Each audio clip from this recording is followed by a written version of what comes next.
ละวันว่ายังหักยังห่วงเสมอคิดฮอดอยู่เด้อสายใยผูกพันเคยไปกินมะพร้าวอ่อนห่วมกันมือบุญสงกรานต์อยู่ที่บ้านนาไซ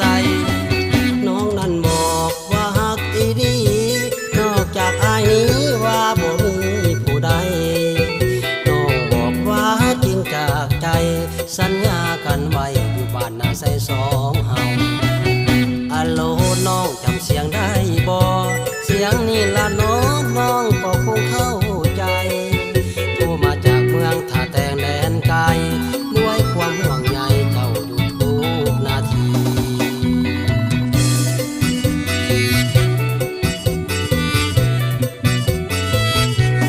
โทรวันนี้สัญญาณนี้ได้ง่ายโทรผ่านมาบ่ได้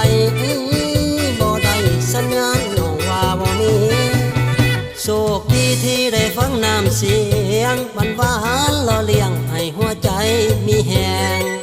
เหมือนเป็นยาภูมิต้านทานได้มาคุ้มกันให้ความเมื่อเข้มแข็งวิตามินเสริมความหักแพงให้บ่าวท่าแตงได้มีแหงสู้งาน